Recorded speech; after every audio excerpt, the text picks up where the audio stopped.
Bismillahirrahmanirrahim. This is your biology tutor Saad. Today we will discuss control of cross bridges. अगर आपको याद हो तो स्लाइडिंग मॉडल हाइपोथेसिस के अंदर मैंने आपके साथ थिन और थिक फिलामेंट की स्ट्रक्चर को डिस्कस किया था। उसी से ही स्टार्ट करते हुए रिकॉल करते हुए हम इससे आगे मूव करेंगे। बेटे यहाँ आपके साथ ये जो स्ट्रक्चर आपको यहाँ नज़र आ रही है इसका नाम है थिक फिलामेंट।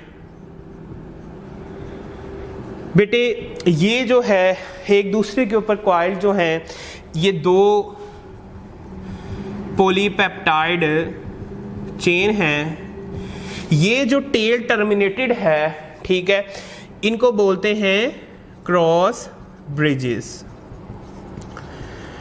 ठीक है, तो ये क्रॉस ब्रिजेस जो हैं स्लाइडिंग के अंदर मदद देते हैं। ठीक है, अब ये क्रॉस ब्रिजेस को अटैच करने के लिए एक मैकेनिज्म है।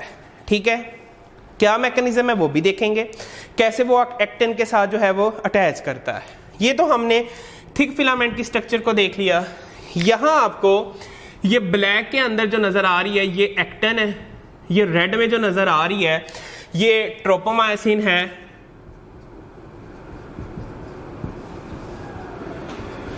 जो ये आपको ये जो एक पैरापिरामिड सा बना नजर आ रहा है गोल सा, ये तीन का कॉम्प्लेक्स है। कैसे है? ये वाला एक्टिन का पोर्शन है, इसमें ये वाला ट्रोपिन का है और ये वाला पोर्शन जो है वो कैल्शियम आयन को बाइंड करता है। जो ये कैल्शियम आयन है ना, ये मदद करता है बाइंडिंग करने के अंदर एक्टिन फिलामेंट के ऊपर मायोसिन फिलामेंट को। ठीक है, अब होता क्या है, जब ये जो एक्टिन फिलामेंट है इसके ऊपर ट्रोपोमायोसिन जो है वो मौजूद होती है, ट्विस्ट की होती है। ये देखें जरा, इसके ऊपर ट्विस्ट की हुई है एक्टिन के ऊपर। ठीक है, और एक्टिन के ऊपर फिर ये पड़ा हुआ है ट्रोपोइन का कॉम्प्लेक्स है, 3 कॉम्प्लेक्स है। तो ये ट्रोपोमायोसिन जो होती है ना जी बेटा जी, एक्टिन के ऊपर ये जगह सारी घेर के बैठी होती है। तो बाइंडिंग साइड जो है वो भी इसने घेरी होती है मायोसिन फिलामेंट के लिए। तो बेटे वो फिर कैसे मायोसिन फिलामेंट अपना हेड को या क्रॉस ब्रिजेस को यहां बाइंड करता है, ये है हमारा topic control of cross bridges. के क्रॉस ब्रिजेस कैसे वहां बाइंड करके मूवमेंट को कंट्रोल जो है वो करते हैं। आज हमने इसके ऊपर बात करनी है। बेटे जब मसल रेस्ट पोजीशन के ऊपर होता है, यानी कि ये मेरी यही है ना मेरा बाजू, ये मेरा मसल है। अब ये पोजीशन जो है रिलैक्स है, ऐसे करूंगा तो ये कंट्रैक्ट हो जाएगी। अब कंडीशन है मेरा मसल रिलैक्स पोजीशन में है। ठीक है, सो जब मेरा मसल रेस्ट के ऊपर है, जो ट्रोपोमायोसिन है, ट्रोपोमायोसिन किसका हिस्सा है बेटे? एक्टिन फिलामेंट का, एक्टिन फिलामेंट का। इसने सारी बाइंडिंग साइड को कवर किया होता है एक्टिन चेन के ऊपर। जैसे देखो जरा, सारी ऊपर ट्विस्ट हुई है। ठीक है, ट्रोपोमायोसिन। अब ये कंडीशन है, इसने सारी जगह को बाइंडिंग को किया हुआ है कवर। बाइंडिंग साइड कौन सी है? जहां जाके किसने बाइंड करना है? मायोसिन फिलामेंट ने। तो बेटे अब होता क्या है, सेकंड पे आ जाओ। जो हेड है ना मायोसिन का, वो अटैच करता है इस साइड के ऊपर। कैसे? ताकि स्टार्ट कर सके कंट्रैक्शन ऑफ मसल। तो वो बाइंड करके कंट्रैक्शन ऑफ मसल, यानी कि मेरी इस रेस्ट पोजीशन से इस पोजीशन में आने के लिए मायोसिन को वहां एक्टिन के ऊपर बाइंड करना होगा। तो वो करता कैसे है बाइंड? वो कैल्शियम आयन जब बाइंड विद ट्रोपिन, ये तीसरे डाइमर के ऊपर जब कैल्शियम आयन बाइंड करते हैं, ठीक है, तो ये फिनोमेना मुकम्मल होता है। जैसे ही वो कैल्शियम आयन इधर ट्रोपिन के तीसरे हिस्से पर बाइंड करते हैं, वो ट्रोपोमायोसिन को डिस्प्लेस कर देते हैं, उसकी जगह को बदल देते हैं, ताकि बाइंडिंग साइड जो है वो एक्टिन फिलामेंट के ऊपर क्या हो जाए? एक्सपोज। ये तो बेटे जी अभी हमने थ्योरी का पोर्शन मैंने आपके साथ डिस्कस किया। आओ जरा अब हम डायग्राम से इसको प्रूफ करते हैं। देखो बेटा, ये वैसे मैंने एक्टिन फिलामेंट बेटे होता थिन है, मैंने यहां समझाने के लिए जरा मोटा बनाया है ताकि आप लोग को जरा क्लियरली नजर आ जाए, घबराना नहीं इस बात से, ठीक है बेटे। ये हमारे पास एक्टिन फिलामेंट है बेटा जी, ये इसके ऊपर ट्रोपोमायोसिन है। देखो बेटे, इसने सारी जगह को यहां ओवरलैप किया हुआ है। अब मैं ये बात आपको यहां करने जा रहा हूं कि ट्रोपोमायोसिन ने कवर की हुई है सारी जगह किसकी? एक्टिन फिलामेंट की। अब यहां मैं एक ब्लैक के अंदर ड्रॉ करता हूं आपके सामने, ये बेटा जी,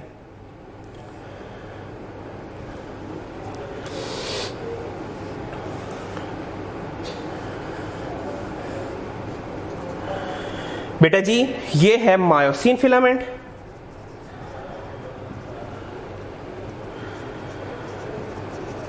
ये है उसका हेड या क्रॉस ब्रिजेस। मसल कंट्रैक्शन कब होगी बेटा जी? जब ये हेड इस जगह पर बाइंडिंग साइड के ऊपर बाइंड करे।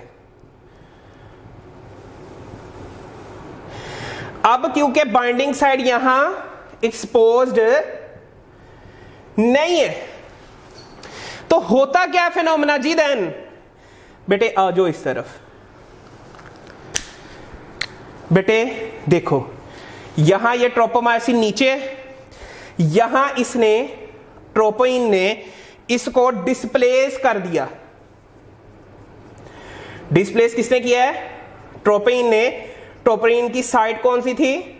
सी साइड, या हम कह लें कैल्शियम बाइंडिंग साइड। उसने यहां कैल्शियमाइन बाइंड किया, ठीक है, और ट्रोपोइन की जगह को, सॉरी ट्रोपोमायोसिन की जगह को डिस्प्लेस किया। अब यहां एक्सपोज हो गया, एक्सपोज हो गई बाइंडिंग साइट। अब हुआ क्या? तो बेटे यहां क्रॉस ब्रिज अटैच हो गया। जैसे ही अटैच हुआ मसल कंट्रैक्ट हो गया, ठीक है। तो बेटे यहां तक मैंने बात को डायग्राम के साथ बयान कर दिया। अच्छा, जब एक दफा मायोसिन का हेड अटैच हो जाता है एक्टिन फिलामेंट के ऊपर, तो यहां दो चीजें होती हैं बेटा जी, ठीक है।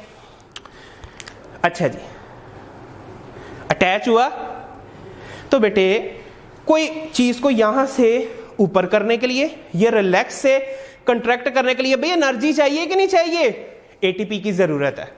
तो याद होगा आपको, मैंने बताया था कि जो मसल फाइबर सेल्स होते हैं इनके पास सार्कोप्लाज्म होता है। सार्कोप्लाज्म में दो चीजें बताई थी सोने मैंने आपको।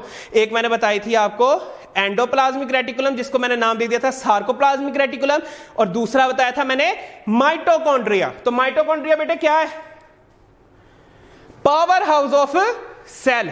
तो बेटे यहां हेड जो बाइंड हुआ, कंट्रैक्ट हुआ, यहां भी एटीपी यूज हुई, एक एटीपी इस्तेमाल हो गई। अब जब एक दफा कंट्रैक्ट हो गया, ठीक है, अब उसने अगली बार रिलैक्स भी होना है मसल ने। तो कंट्रैक्ट करने के बाद रिलैक्स करने की पोजीशन के लिए एक और एनर्जी का मॉलिक्यूल यूज होगा। तो एज अ होल नेट दो एटीपी के मॉलिक्यूल यहां यूज जो हैं वो होंगे। तो आओ जरा पढ़ दूं मैं आपके सामने।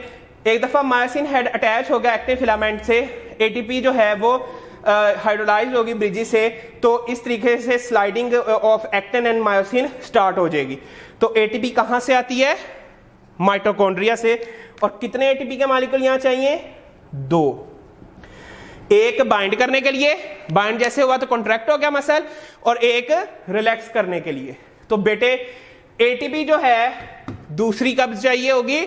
जब वो एक्टिन और फिलामेंट का लिंक ब्रेक करना होगा। एक जोड़ने के लिए वो लिंक, यानी कि हेड को जोड़ने के लिए, और दूसरा उसका हेड को दोबारा रिमूव करने के लिए ताकि मसल रिलैक्स पोजीशन में आ गया।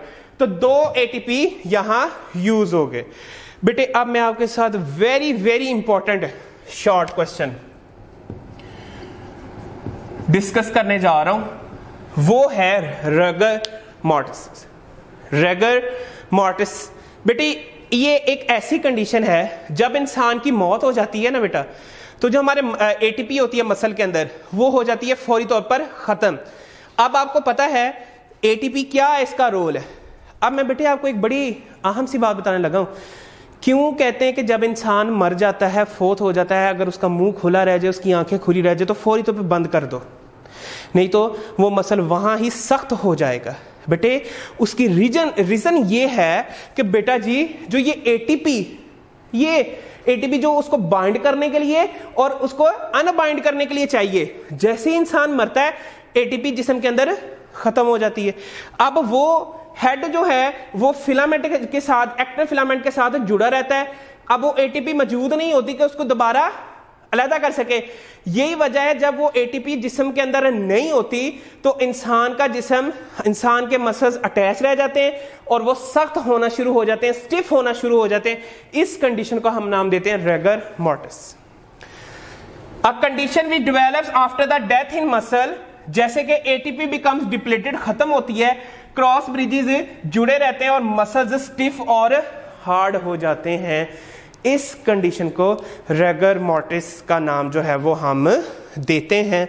ये बहुत ही अहम डेफिनेशन है, इसको ज़हन में रखना है बेटा जी।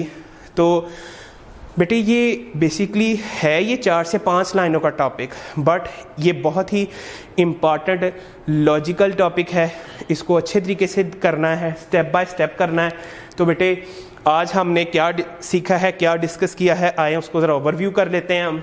तो बेटे कंट्रोल ऑफ क्रॉस ब्रिजेस, पहले हमने क्रॉस ब्रिजेस होते कहाँ हैं वो देखे हैं, ठीक है। फिर हमने देखा है कि इनको बाइंड करने में कौन मदद देता है, फिर हमने वो देखा है, ठीक है। तो बेटे हमने फिर स्टेप बाय स्टेप सारा इसको मूव किया और आखिर तक हमने इसका डायग्राम से फिनोमेना डिस्कस किया। फिर लास्ट पे हमने एक डेफिनेशन रगर मॉर्टिस को डिस्कस किया है, ठीक है। इसी के साथ हमारा ये लेक्चर वाइंड अप होता है। Stay at home, stay blessed, अल्लाह हाफिज़।